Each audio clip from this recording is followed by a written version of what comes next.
Assalamualaikum warahmatullahi wabarakatuh. Bismillah walhamdulillah wassalatu wassalamu ala rasulillah wa ala alihi wa sahbihi wa man walah. Allahumma ya muallima Ibrahim alimna wa ya mufahima Sulaiman fahimna. Allahumma alimna ma yanfa'una wa anfa'na bima 'allamtana warzuqna ilman nafi'a. Baik adik-adik santri kelas 8 MQW Putra yang Ustadz banggakan dan yang Ustadz muliakan, Ustadz ucapkan ahlan wa sahlan wa marhaban bikum jami'an. Alhamdulillah kita bisa bertemu kembali dengan izin Allah Ta'ala dan rahmatnya untuk melanjutkan proses kegiatan belajar KBM online kita, khususnya di mata pelajaran Nahwu ya. Sudah sekian lama kita jarang bertemu. Alhamdulillah di kesempatan kali ini di semester 2 kita dapat saling belajar di mata pelajaran An-Nahwu. Sebagaimana yang Ustadz telah sampaikan di muqaddimah pertemuan yang lalu di hari kemarin, materi untuk Nahwu khusus kelas 8 MQW Putra ya, Ustadz pernah mengatakan dimulai dari halaman 135 ya, 135 itu di bab isim mudzakkar dan muannas ya. Tetapi nanti kalau kita langsung ke bab al-asma al-mudzakkar wal muannas, barangkali kita akan lupa di awal-awal bab atau awal-awal pertemuan yang mungkin barangkali sudah pernah kalian pelajari atau kalian lupa atau barangkali belum ya. Karena setahu Ustadz kalian sudah mempelajari bahasa Arab itu sendiri dan yang kedua ilmu shorof bersama Ustadz yang ilmu shorofnya.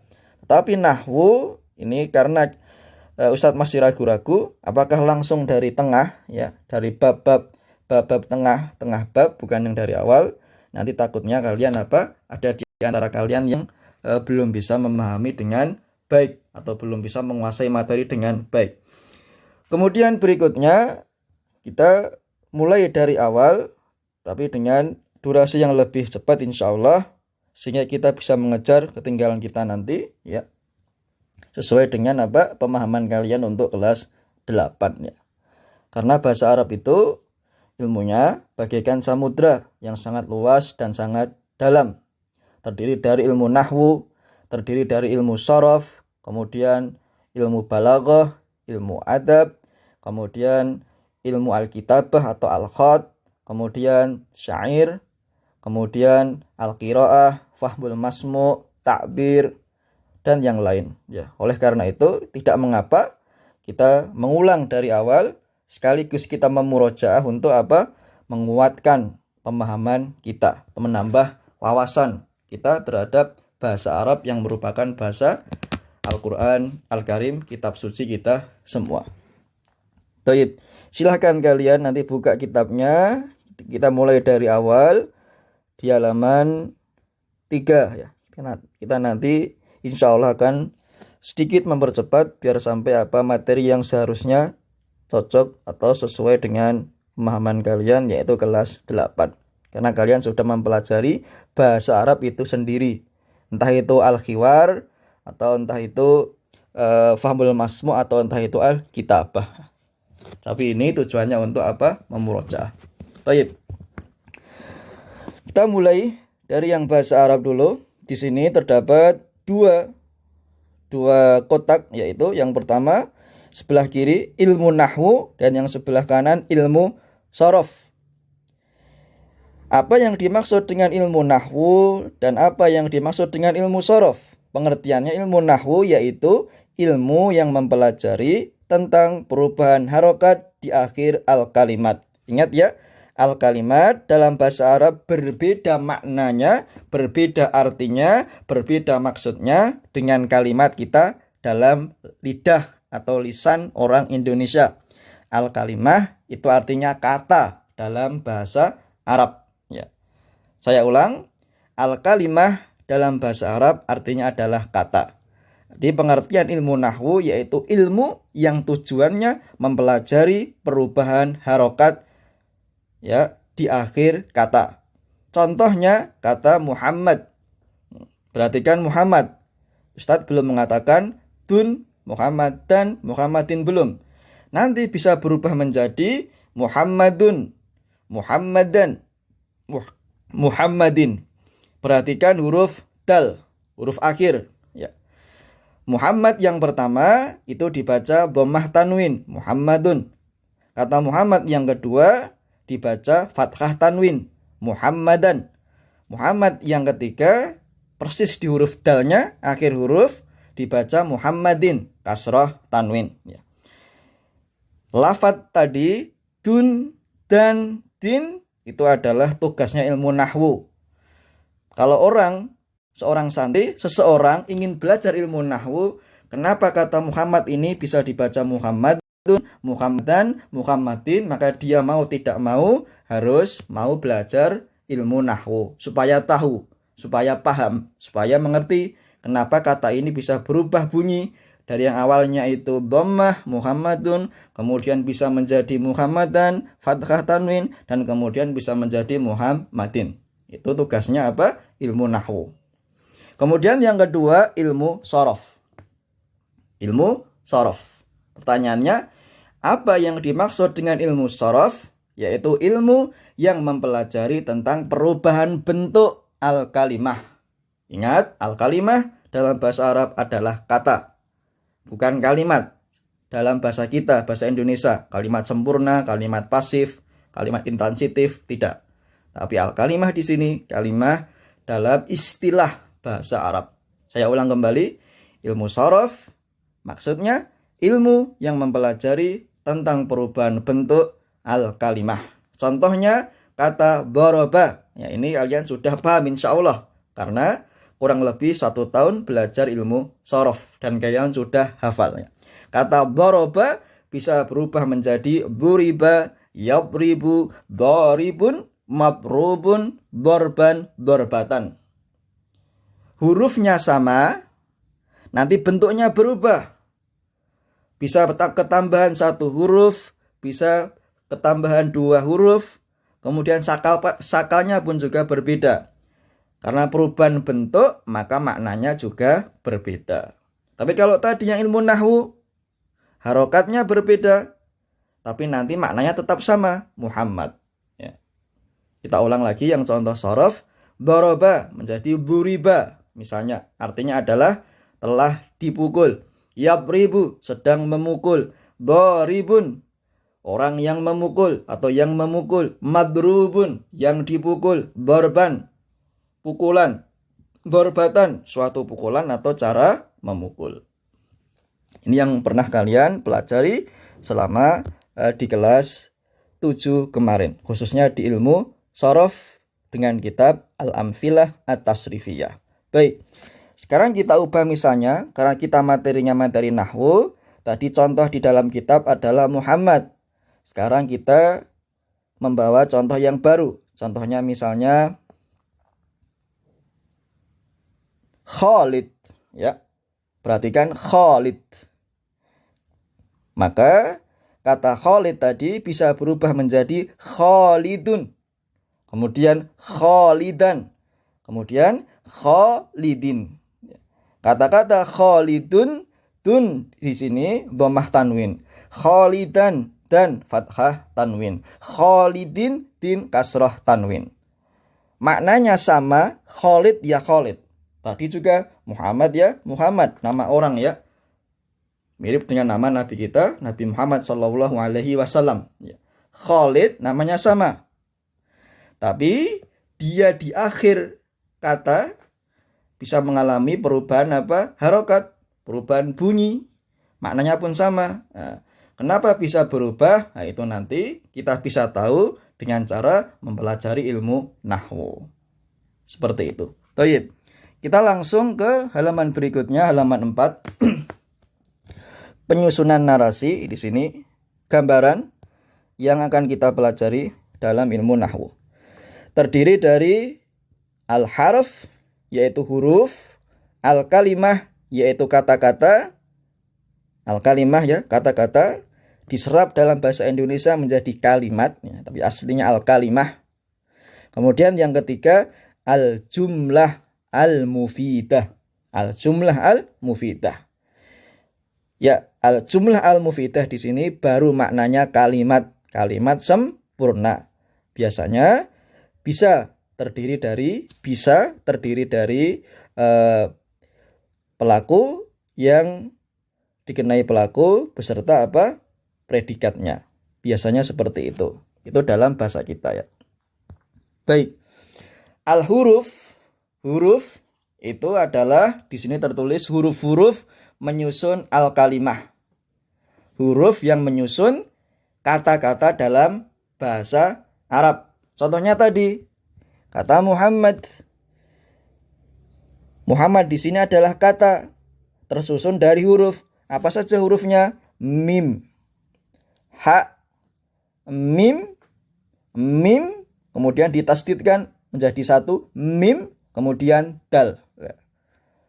Jadi kata di sini Muhammad di sini terdiri dari beberapa huruf yang menyusun menjadi sebuah kata dalam bahasa Arab yang nanti bisa dikenal apakah maknanya itu nama isim atau kata benda atau kata kerja dan yang lain. Itu huruf. Kemudian huruf, kalau kita pernah belajar dalam bahasa Arab namanya huruf hijaiyah, yaitu yang alif, ba, ta, tham, sa, jim, dal, dal sampai hamzah atau sampai ya, itu namanya huruf yang berdiri sendiri. Kalau dalam bahasa kita misalnya dalam bahasa Latin A, B, C, D, nanti kalau digabung menjadi semacam kata. Kalau al-huruf, al-haraf di sini digabung menjadi sebuah al-kalimah. Al-kalimah. Kemudian kita masuk ke al-kalimah, kata-kata atau kata. Al-kalimah di sini tadi contohnya Muhammad, nama benda, Khalid, nama orang, Muhammad, nama orang, Khalid, nama orang, Zainab, misalnya, Saleh, Khadijah, kemudian juga Doroba, Duriba, Yadribu, Dorib, Mabrub, Dorban, Dorbatan, itu adalah kata. Sudah memiliki arti tersendiri. Dari kata-kata ini, maka kalau digabung ya, kalau disusun, maka bisa menjadi sebuah hasil yang dinamakan dengan al-jumlatul mufidah, yaitu al-jumlatul mufidah. Maknanya di kita adalah kalimat sempurna. Kalimat sempurna ya. Jadi kalau kita tarik kembali dalam bahasa Arab, ilmu nahwu, penyusunan narasinya itu dimulai dari huruf, dari yang kecil ya, dari yang paling kecil. Huruf hijaiyah, alif, ba, ta, sa, jim, ha, kha, ila akhirih. Kemudian dari huruf-huruf bisa tersusun menjadi al-kalimah. Misalnya kitab, misalnya masjid, talib, tilmid, soleh, Maryam, Zainab, atau kalau kata kerja misalnya kataba, darosa, qara'a, boroba, dan yang lain. Kemudian dari al-kalimah itu yang sudah memiliki makna, maka dia bisa menyusun sebuah jumlah al-mufidah, kalimat sempurna yang bisa dipahami ya. Seperti itu. Baik, kita langsung ke halaman berikutnya yaitu al-haraf. Al-haraf di sini terdiri dari dua bagian. Yang pertama al-huruf al-hijaiyah. Al-huruf al-hijaiyah, seperti yang Ustadz sampaikan tadi. Contohnya alif, ba, ta, sa, jim, ha, kha, ila akhirih, ila ya. Namanya huruf hijaiyah. Kemudian bagian yang kedua huruful ma'ani. Huruful ma'ani, huruf yang memiliki makna, huruf yang memiliki arti. Berbeda dengan huruf hijaiyah yang belum tentu memiliki makna. Huruful ma'ani contohnya wa yang artinya dan, summa artinya kemudian, fa artinya maka, ka artinya seperti, bagaikan, seolah-olah, bi artinya dengan, ila artinya ke. Itu diantara contoh huruf al-ma'ani. Huruf al-ma'ani kesimpulannya apa? Memiliki makna tersendiri. Berbeda dengan huruf hijaiyah yang barangkali apa? Huruf hijaiyah seperti alfabet, seperti huruf Latin A, B, C, D yang berdiri sendiri dan belum tentu memiliki arti. Tapi kalau huruf ma'ani memiliki arti. Contohnya tadi wa dan, summa kemudian, fa maka, ka seperti, bi dengan, ila ke, an dari misalnya, ma'a bersama dan yang lain. Berikutnya kita ke al-kalimah. Al-kalimah. Tadi kalau al-haraf terdiri dari dua bagian utama. Yang pertama al-huruf al-hijaiyah, huruf hijaiyah. Yang kedua huruful ma'ani, huruf yang bermakna. Adapun al-kalimah maka terdiri dari tiga bagian utama. Ya. Tiga bagian utama. Yang pertama itu fi'lun, yaitu kata kerja berkaitan dengan waktu. Kata kerja yang berkaitan dengan waktu. Kemudian bagian yang kedua ismun, kata benda, tidak memiliki kaitan apapun dengan waktu. Nama ya. Isim itu nama atau kata benda. Fi'lun, kata kerja. Kemudian yang terakhir, yang ketiga yaitu harfun, huruf. Harfun di sini huruf ma'ani ya, bukan huruf hijai, bukan, tapi yang ma'ani. Kemudian kita masuk ke contoh dari fi'lun. Nah, fi'lun sendiri terdiri dari tiga macam. Yang pertama fi'lun madhi, kemudian fi'lun mudhari, dan yang ketiga fi'lu amr. Apa itu fi'lul madhi? Apa itu fi'lul mudhari? Apa itu fi'lul amr? Nah, maknanya karena dasarnya fi'il itu atau kata kerja dalam bahasa Arab itu sangat berkaitan dengan waktu, maka tidak bisa dilepaskan, dijauhkan dari waktu atau keterangan waktu. Berarti al-madhi, fi'lun madhi maknanya adalah fi'il yang kejadiannya berlangsung di masa lampau, di waktu yang telah selesai, yang telah berlalu. Contohnya doroba, telah memukul. Kemudian yang fi'lun mudhari yaitu yang sedang berlangsung, kata kerja yang dilakukan atau yang sedang dilakukan saat itu juga, atau sedang berlangsung al-hal ya, sedang berlangsung waktu itu juga. Contohnya yadribu, sedang memukul. Kemudian bagian yang ketiga fi'lul amr. Fi'ul amr di sini adalah maknanya adalah kata kerja yang menunjukkan suatu perintah. Kata kerja yang menunjukkan suatu perintah. Contohnya idrib. Biasanya maknanya menunjukkan untuk segera dilaksanakan atau juga apa? Segera berlangsung. Contohnya idrib, pukullah, sekarang juga. Saya ulang, fi'lun kata kerja dalam bahasa Arab, dia berkaitan dengan waktu, terdiri dari tiga macam, yaitu fi'lun madhi, masa lampau, fi'lul mudhari, sedang berlangsung, fi'lul amr, itu kata perintah. Fi'lul madhi contohnya daraba, fi'lul mudhari contohnya yadribu, fi'lul amr contohnya idrib. Kemudian yang ismun atau nama atau kata benda, karena dia tidak berkaitan dengan waktu, maka contohnya mudah.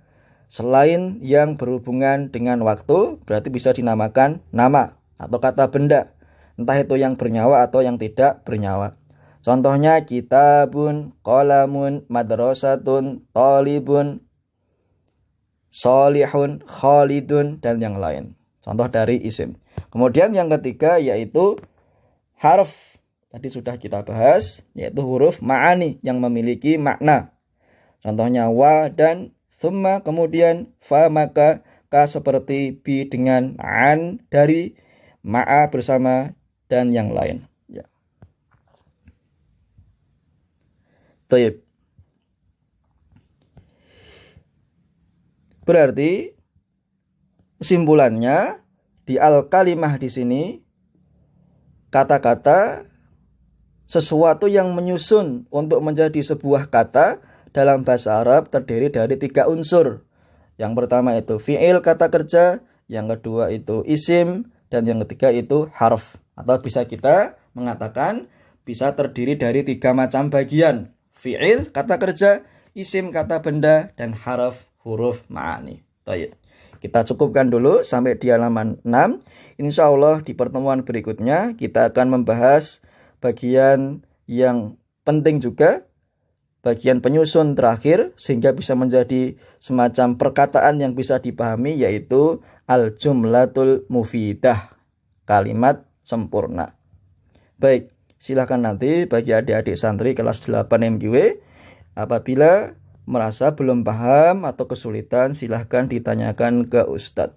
Tapi usahakan dibaca dulu, dipahami apa yang Ustadz sampaikan sampai selesai. Naktafi bihadzal liqa, aqulu qouli hadza, barakallahu fiikum. Wassalamualaikum warahmatullahi wabarakatuh.